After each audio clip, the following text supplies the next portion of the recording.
Good morning dear students, welcome back. Last lecture बेटा हम complete कर चुके हैं ग्रुप नंबर 15। आज हम स्टडी करेंगे ग्रुप नंबर 16 के बारे में, जिसके अंदर जो अपने एलिमेंट रहेंगे, फर्स्ट है oxygen, second sulphur, third selenium, fourth बेटा आप ले रहे हो टेलुरियम, और इसके बाद नेक्स्ट आएगा पोलोनियम। तो बेटा ये क्या रहेंगे, ये अपने एलिमेंट रहेंगे जो ग्रुप नंबर 16 है। तो इसमें आप देखते हैं कि फर्स्ट एलिमेंट जैसे इसका क्या है ऑक्सीजन, तो इसको नाम दिया जाता है किसका, ऑक्सीजन फैमिली का। ठीक है जी, तो ये ऑक्सीजन फैमिली कहलाती है। और बेटा समटाइम्स ये कहते हैं भी जो ये ग्रुप है इसको एक नाम और दिया जाता है, और वो नाम है बेटा कैल्कोजेंस। क्या नाम देंगे, कैल्कोजेंस का नाम देंगे इसको जो है हम। तो इसमें देखिए जो ये नाम है chalcogen is derived from word brass. तो ये फ्रॉम द ग्रीक वर्ड बेटा जो है ये लिया गया, एंड फॉर ब्रास, जो ब्रास है उसके लिए, and the points to association of sulphur. मतलब जहाँ पर एसोसिएशन होती है सल्फर की, वहाँ पर हम कहते हैं इसका इस्तेमाल किया जाता है।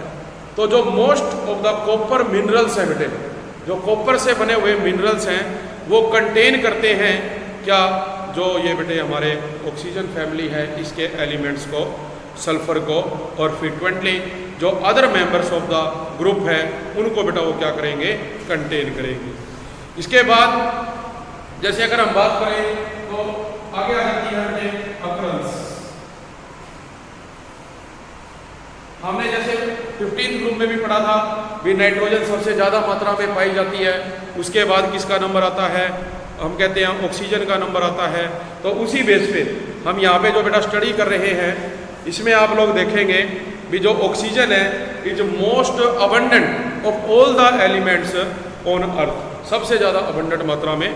और जो ये ऑक्सीजन है फॉर्म अबाउट 46.6% बाय मास। इतनी है बेटा oxygen is most abundant on earth, 46.6% by mass, 46.6% by mass ये बेटा अर्थ क्रस्ट के ऊपर प्रेजेंट है। ड्राई एयर जो होती है वो कंटेन करती है 20.946% ऑक्सीजन बाय वॉल्यूम। भी जो ड्राई एयर की बात करें जिसके अंदर मॉइस्चर नहीं है, उसमें बेटा जो अमाउंट रहता है वो रहेगा 20.946% का। तो हम देखते हैं भी ये ऑक्सीजन है, इसके अलावा जो सल्फर है, सिलेनियम है, टेलुरियम है, पोलोनियम है, वो भी बेटे पाए जाते हैं।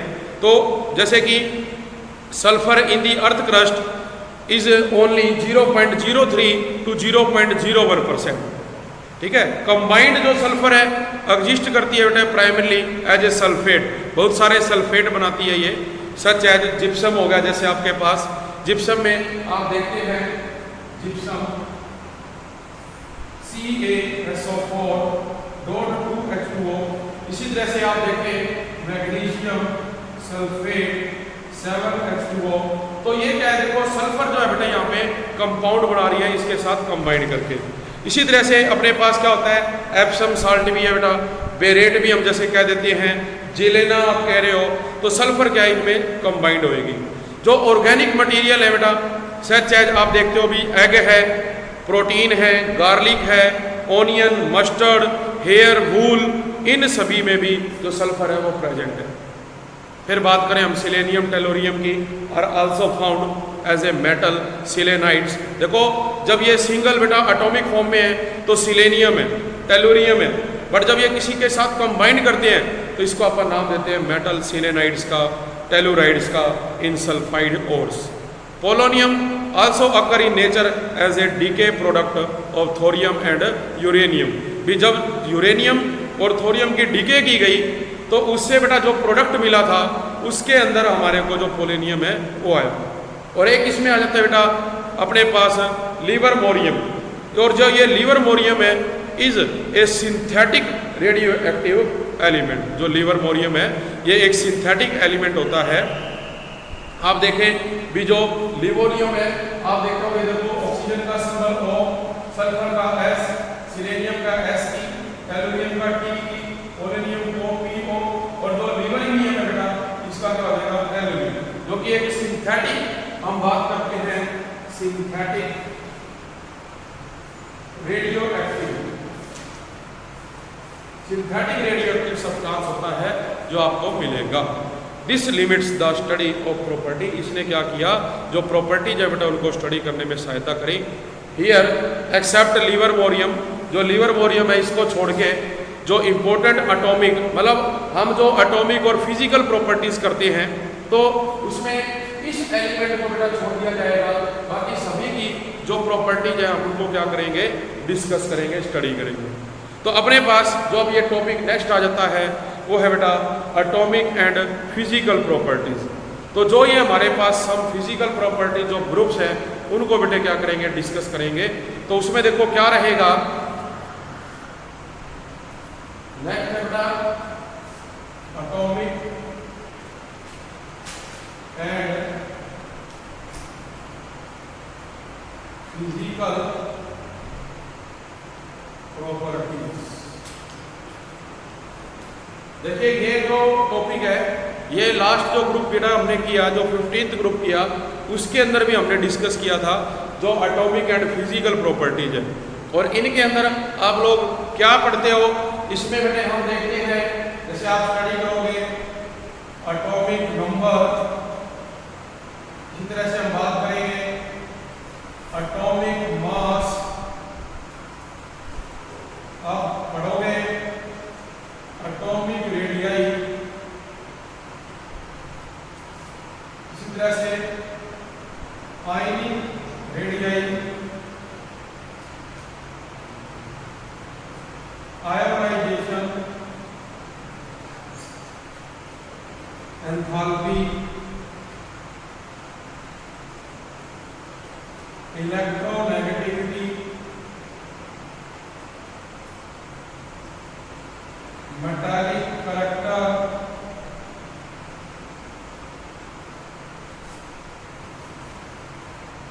इसके अलावा देखो आप ये पढ़ोगे डेंसिटी,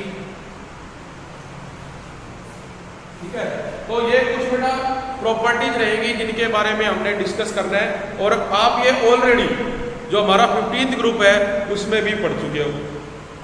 उससे पहले ये करें हम एक टॉपिक अपना है बेटा, दैट इज इलेक्ट्रॉनिक कॉन्फ़िगरेशन।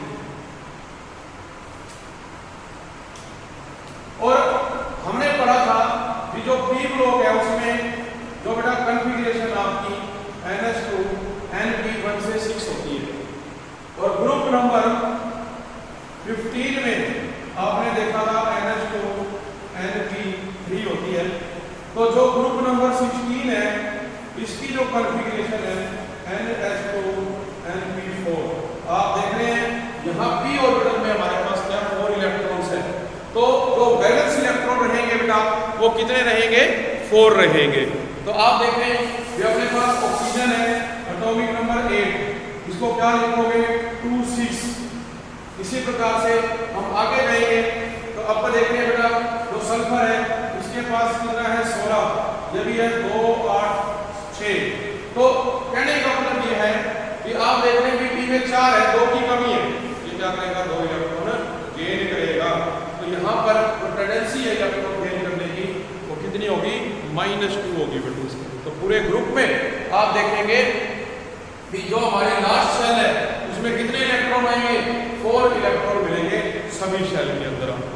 तो वो बेटा इसकी क्या रहेगी, इलेक्ट्रॉनिक कॉन्फ़िगरेशन रहेगी।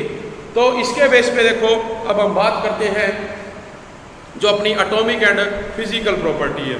जो एटॉमिक एंड फिजिकल प्रॉपर्टी है बेटा, इसमें सबसे पहला जो पॉइंट आप देख रहे हो एटॉमिक नंबर और एटॉमिक मास अपने को दिया हुआ है। ये आपको पता ही है, चाहे आप पीरियोडिक टेबल में बेटा लेफ्ट टू राइट जाएं, चाहे आप उसमें टॉप टू बॉटम जाएं, एटॉमिक नंबर और जो मास नंबर है वो ऑलवेज क्या करेंगे, इंक्रीज करेंगे। कारण उसका हम कह सकते हैं कि जो नंबर ऑफ शेल है वो इंक्रीज होती है टॉप टू बॉटम, और लेफ्ट टू राइट आप कहते हैं भी जो न्यूक्लियर चार्ज है वो इंक्रीज होता है। तो ये इसके अंदर आपका रहेगा। आफ्टर दैट अपने पास आता है एटॉमिक एंड आयनिक रेडियस। तो सेकंड पॉइंट, फर्स्ट सेकंड, ये अपना थर्ड फोर्थ पॉइंट है एटॉमिक एंड आयनिक रेडियस। इसमें आप जब बेटा देखो क्या कहोगे भी due to increase in the number of shell. भी हम देखते हैं जब आप टॉप टू बॉटम जाते हो बेटा नंबर ऑफ शेल इंक्रीज करती है। आप देखते हैं कि ऑक्सीजन है बेटा एटॉमिक नंबर 8 था, हमने लिखा 2 6, ये न्यूक्लियस है। फर्स्ट सेल में आपने कहा 2 है, सेकंड सेल में आपने कहा 6 इलेक्ट्रॉन है। फिर आप जाते हो सल्फर में 16, ये हो गया 2 8 6। देखो ये के शेल है, ये एल शेल है, ये के एल और एम शेल है।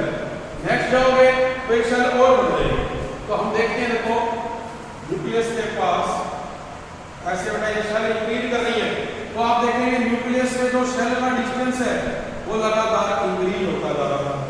तो एटॉमिक रेडियस और आयनिक रेडियस हमें क्या देखते हैं, हम यही चीज देखते हैं कि जो रेडियस है वो किस प्रकार से बेटा इंक्रीज होता है। तो due to the increase in valence shell, जो वैलेंस सेल है बेटा उसका इंक्रीज होने के कारण जो वैलेंस सेल क्या होगी इंक्रीज होएगी, तो जो एटॉमिक और आयनिक रेडियस है वो भी इंक्रीज करेंगे from top to bottom in the group. जो साइज ऑफ ऑक्सीजन है वो एटम का वो एक्सेप्शनली हम मानते हैं, जो उसके अदर एलिमेंट है उनसे क्या होता है बेटा छोटा होता है। बात समझ में आई? नेक्स्ट इसके बाद बात की जाए आयोनाइजेशन एंथैल्पी की। तो जो आयोनाइजेशन देखो एंथैल्पी है बेटा इसके अंदर, इसकी डेफिनेशन हम 15 ग्रुप में कर चुके हैं। भी amount of energy required to remove most loosely bound gaseous electron. तो यहाँ पर भी बेटा वही आएगा अपने पास, भी हमने पढ़ा था भी लेफ्ट टू राइट जाते हैं तो आयोनाइजेशन एनर्जी इंक्रीज होती है, और टॉप टू बॉटम जाते हैं तो आयोनाइजेशन एनर्जी डिक्रीज होती है। तो कारण आप उसका कारण उसमें वही बताएंगे भी जब हम टॉप टू बॉटम गए नंबर ऑफ शेल इंक्रीज हुई बेटे, नंबर ऑफ शेल इंक्रीज हुई, इसके कारण जो है इंक्रीज हुआ किसके अंदर, साइज के अंदर। तो जो एलिमेंट ऑफ दिस ग्रुप है have lower ionization energy compare to those of group number 15 in corresponding period. ठीक है, तो आप देखेंगे भी जो 15th ग्रुप है उसके कंपैरिजन में जो अपना 16th ग्रुप है इसकी जो आयोनाइजेशन एंथैल्पी है वो कम होती है। तो due to the fact that भी जो ग्रुप नंबर 15 है बेटे have extra stable half filled p orbital. भी आपने देखा भी जो हमारे पास 15 है उसके कंपैरिजन में 16 की एनर्जी कम है, बिकॉज जब हम 15 को कॉन्फ़िगरेशन करते हैं तो वहां आपने देखा था कि जो पी ऑर्बिटल है उसमें 3 इलेक्ट्रॉन होते हैं, और 3 होने के कारण ये क्या होता है कंप्लीटली हाफ फील्ड। ठीक है बेटे, और इसकी स्टेबिलिटी क्या होगी ज्यादा होगी।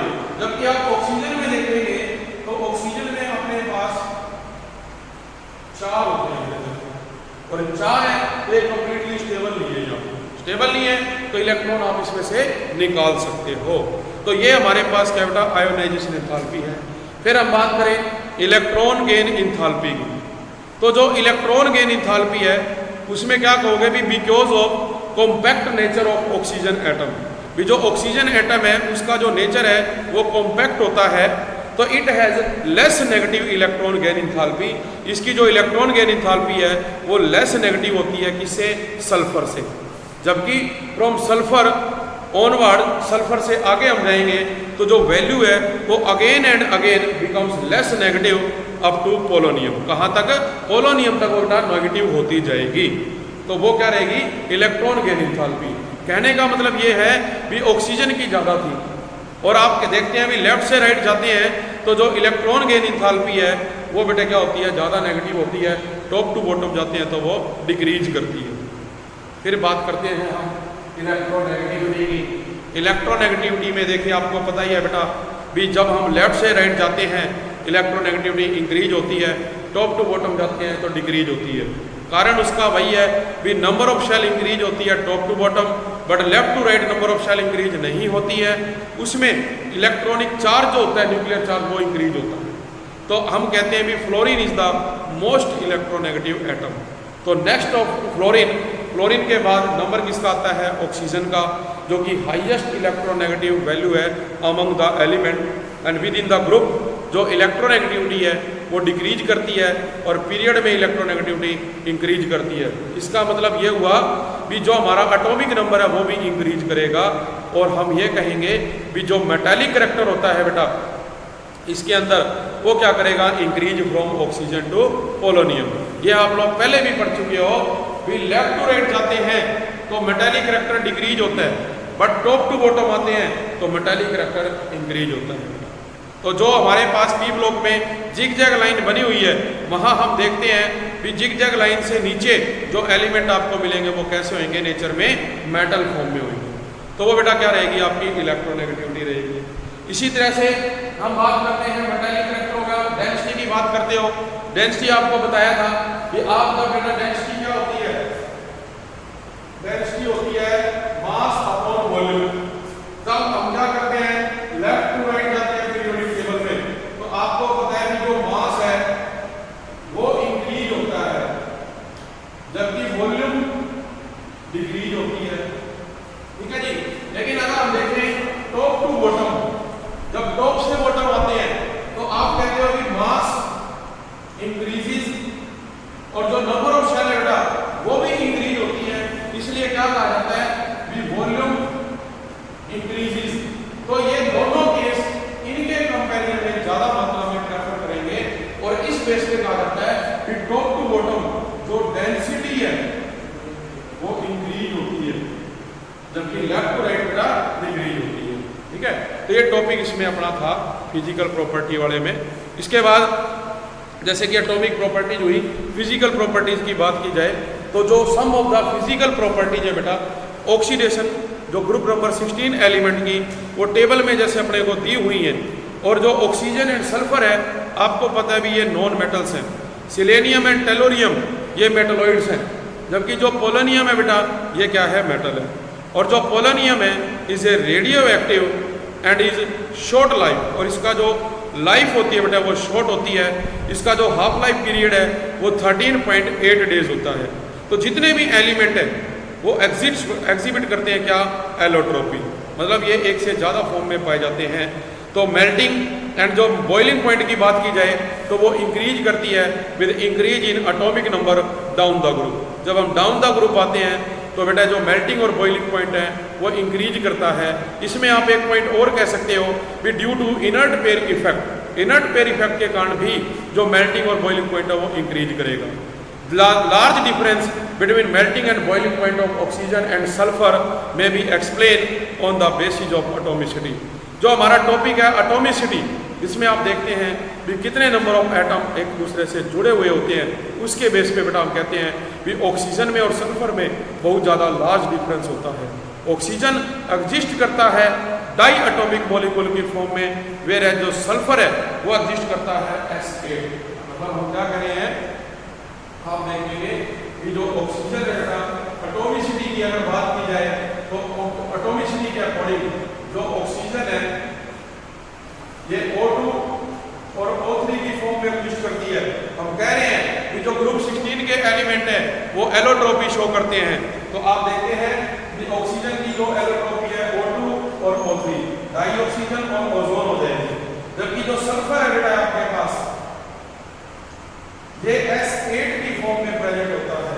और जो ये S8 है इसकी जो शेप बनती है तो बेटा एक क्राउन शेप होती है, इस तरह से इसकी शेप बनेगी क्राउन शेप। और ये जो 8 सल्फर है वो इस तरह से बेटा एक दूसरे के साथ जुड़े हुए होते हैं। ठीक है, ये क्राउन शेप इसकी बनेगी, इस तरह से ये ज्योमेट्री बनाता है जो सल्फर है S8 की फॉर्म। तो ये क्या रहेगी, फिजिकल एंड एटॉमिक जो प्रॉपर्टीज है बेटे वो रहेगी हमारी ग्रुप नंबर 16 की। इसके बाद हम देखते हैं नेक्स्ट जो टॉपिक है बेटा वो है केमिकल प्रॉपर्टीज।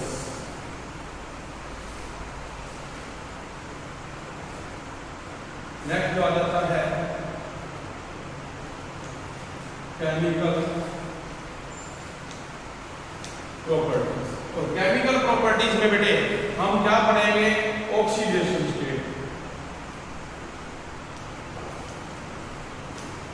हम ग्रुप नंबर 15 में ऑलरेडी डिस्कस कर चुके हैं भी वहां आपने देखा था जो ग्रुप है उसकी जो ऑक्सीडेशन स्टेट थी वो +3 थी, -3 +5, मतलब सम टाइम्स कुछ ऐसे एग्जाम्पल भी हमने देखे भी जो वहाँ पे एलिमेंट थे नाइट्रोजन जैसे -3 नेगेटिव शो करता है, कुछ एग्जाम्पल ऐसे थे जैसे सोडियम एजाइड, वहाँ पर भी वो जो है अलग से बेटा क्या करेगा ऑक्सीडेशन स्टेट। तो यहाँ पे भी आप देखेंगे भी जो अपने पास ग्रुप नंबर 16 है इसमें जो ऑक्सीडेशन स्टेट रहेगी इसके अंदर वो क्या रहेगी बेटे -2 स्टेबिलिटी, क्योंकि आप देखते हो कि जो ग्रुप नंबर 16 है इसको लिख दो 10 + 6, मतलब बैलेंस इलेक्ट्रॉन कितने हैं 6 हैं और इनको 2 इलेक्ट्रॉन चाहिए, तो जो इसके अंदर स्टेबल ऑक्सीडेशन स्टेट है, स्टेबल ऑक्सीडेशन स्टेट वो कितनी रहती है बेटे -2 रहती है, ठीक है स्टेबल जो है। लेकिन कुछ केस में आप देखोगे भी जो इसकी स्टेबिलिटी है वो डिक्रीज करेगी डाउन द ग्रुप, तो जो पोलोनियम है बेटे हार्डली शोज -2 ऑक्सीडेशन स्टेट।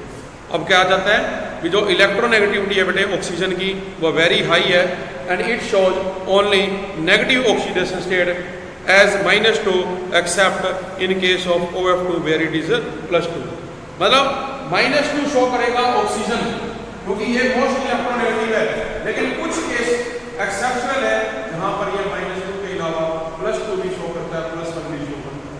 वो कौन से हैं जो एक्सेप्शनल केस है, जैसे OF2, O2F2, यहां हम देखते हैं कि जो मोस्ट इलेक्ट्रोनेगेटिव एलिमेंट होता है उस पे क्या होती है ऑक्सीडेशन स्टेट नेगेटिव में। तो आप देखेंगे कि फ्लोरीन है मोस्ट इलेक्ट्रोनेगेटिव, इसमें क्या आएगा -1 और 2 से करते हैं तो -2, इट मींस ऑक्सीजन पे क्या आएगी +2 आएगी। सेम वे में यहाँ -1 है, कितना हो गया -2, ऑक्सीजन पे क्या आएगा +1, 2 से करोगे कितनी हो जाएगी +2 हो जाएगी। तो इस तरह से हमारे पास जो ऑक्सीजन है वो एक से ज़्यादा ऑक्सीडेशन स्टेट शो कर रहा है, जबकि जो अदर एलिमेंट है बेटे वो क्या करते हैं +2, +4, +6 ये ऑक्सीडेशन स्टेट शो करते हैं, बट जो 4 और 6 है ये मोर कॉमन है, मतलब ज़्यादातर जो एलिमेंट दूसरों के साथ कंपाउंड बनाएंगे वो +4 और +6 जो शो कर रहे हैं वो ज़्यादा बनाएंगे। तो इस बेस पे हम कहते हैं भी जैसे सल्फर है, टेलोरिनियम है बेटा, इसी प्रकार से usually show +4 oxidation state in their compounds, जब वो कंपाउंड बनाते हैं with oxygen, and +6 with fluorine. तो जो ये स्टेबिलिटी है +6 ऑक्सीडेशन स्टेट की आप देखोगे डिक्रीज करती है डाउन द ग्रुप। जब हम डाउन द ग्रुप जाते हैं इसकी स्टेबिलिटी डिक्रीज करेगी, ठीक है, एंड +6 विद फ्लोरीन। तो आप देखोगे भी जो +6 है वो तो डिक्रीज कर रही थी, जबकि स्टेबिलिटी ऑफ जो +4 है वो इंक्रीज करेगी। और इसका कारण क्या होता है हम ग्रुप नंबर 15 में भी स्टडी कर चुके हैं, भी इनर्ट पेयर इफेक्ट के कारण ऐसा होता है भी जो +6 की स्टेबिलिटी है वो तो डिक्रीज करेगी, +4 की जो स्टेबिलिटी है वो इंक्रीज करेगी। तो जो बॉन्डिंग है इन +4 and +6 oxidation state is primarily covalent. तो जो +4 और जो +6 वाले बेटे बनाएंगे उनको हम जनरली क्या कहते हैं भी वो कोवलेंट जो बॉन्ड है वो फॉर्म करते हैं, ठीक है। तो ये हमारे पास क्या है ऑक्सीडेशन स्टेट है। इसके अलावा कहते हैं भी अनोमलियस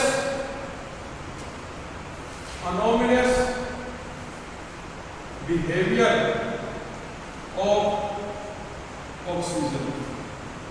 तो जो अनोमलियस बिहेवियर है इसमें बेटा आप क्या कहते हो भी जो ऑक्सीजन है अपने ग्रुप के जो अदर एलिमेंट है उनके कंपैरिजन में एक तो बेटा छोटे साइज का है, स्मॉल साइज। नंबर 2 आप क्या कहोगे भी उनमें डी ऑर्बिटल होता है, इसमें absence of D orbital, absence of D orbital. Third point हम क्या कहेंगे इलेक्ट्रोनेगेटिविटी, हाई इलेक्ट्रोनेगेटिविटी। और एक पॉइंट और आप इसके अंदर बताओगे भी जो साइज छोटा था absence of D orbital, high electronegativity, और एक पॉइंट हम इसमें और बता सकते हैं बेटा, और वो क्या रहेगा इसमें बोलो, लास्ट टाइम भी हम लोगों ने किया था, तो वो क्या है इसमें भी हाई इलेक्ट्रोनेगेटिविटी, स्मॉल साइज, इसके अलावा जो बॉन्डिंग फॉर्मेशन है इसमें वो स्ट्रॉन्ग होती है बेटे, ठीक है। तो इसमें क्या कहोगे भी जो बॉन्ड फॉर्मेशन है टेंडेंसी वो इसकी ज़्यादा रहेगी। तो अपने को दे रखा है जो फोर्थ पॉइंट बेटा इसमें आप देखो अपनी बुक में क्या है बेटा, देखना तो 3 बेटे इसमें पॉइंट है, ज़्यादा कहें तो हम ये कह सकते हैं भी ये हाइड्रोजन के साथ क्या करता है, हाइड्रोजन बॉन्डिंग बेटे करवाता है। तो ये हमारा क्या रहेगा, अनोमलस बिहेवियर रहेगा।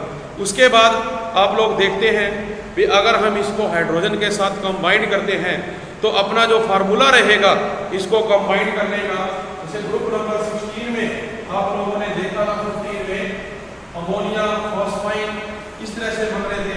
यहाँ आप एलिमेंट को डिनोट करोगे ई से और ये क्या लोगे H2। तो जो जनरल फार्मूला बनेगा वो इस तरह से बनेगा, हम कहते हैं रिएक्शन विद हाइड्रोजन।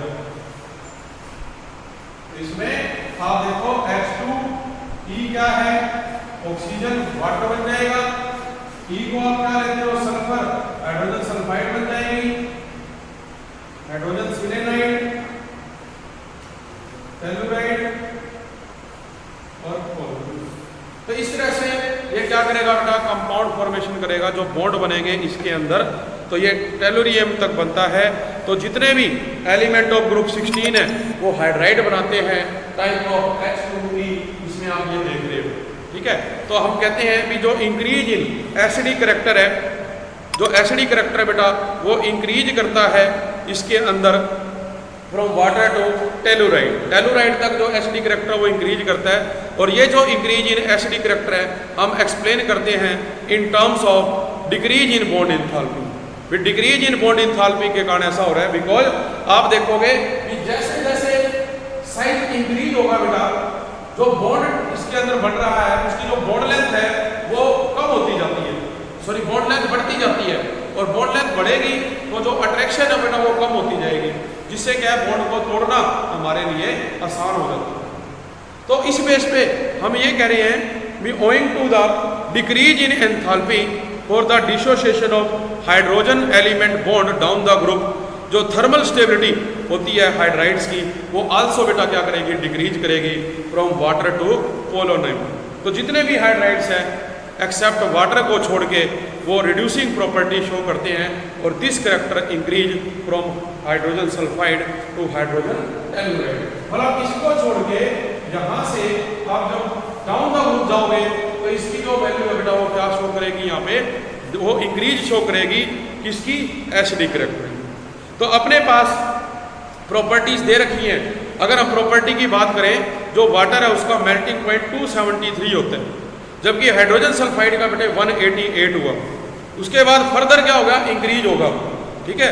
क्या हुआ कि हम अगर ग्राफ की बात करें, ग्राफ में आप देखते हो कि ये क्या है, वाटर है, इसका क्या था मेल्टिंग पॉइंट MPT सबसे हाई है।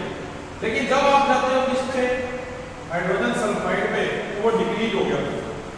लेकिन डिक्रीज होने के बाद वो वापस इंक्रीज होना शुरू करता है, कारण क्योंकि जो बेटे अपने पास नेक्स्ट एलिमेंट है, जैसे तुम कहते हो ये क्या है, मेटालॉइड्स है, इनके अंदर क्या आता है, मेटालिक करैक्टर इंक्रीज हो जाता है, ठीक है। जबकि इसमें क्या है, ये एक गैसियस स्टेट में होती है। तो हम मेल्टिंग पॉइंट अगर देखें तो आप कहेंगे भी वाटर है जो उसका सबसे ज़्यादा होता है 273, और सबसे कम किसका होता है, हाइड्रोजन सल्फाइड गैस का। इसी तरह बॉइलिंग पॉइंट कहेंगे, बॉइलिंग पॉइंट भी सबसे कम किसका होगा, जो हाइड्रोजन सल्फाइड गैस है, अदर का क्या होगा ज़्यादा। तो सबसे ज़्यादा बॉइलिंग पॉइंट वाटर का है 373। आप लोगों को पता है अभी जो पानी है वो 100 डिग्री सेल्सियस पे क्या करता है, बॉयल करता है। इसी प्रकार से जो अपने पास बॉन्ड है, जैसे ये देखते हो ऑक्सीजन के साथ ये बॉन्ड है, सल्फर के साथ ये बॉन्ड है। तो ये जो हाइड्रोजन एलिमेंट बॉन्ड है यहाँ पे अपने पास डिस्टेंस जैसे जैसे आप टॉप टू बॉटम जाओगे वो इंक्रीज करेगा।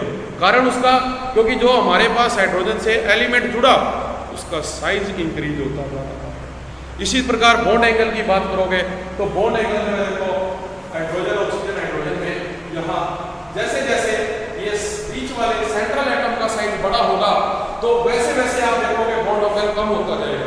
बॉन्ड एंगल कम क्यों होगा, क्योंकि जो यहाँ पे lone pair bond pair repulsion है वो बेटे क्या होगी, इंक्रीज होती जाएगी।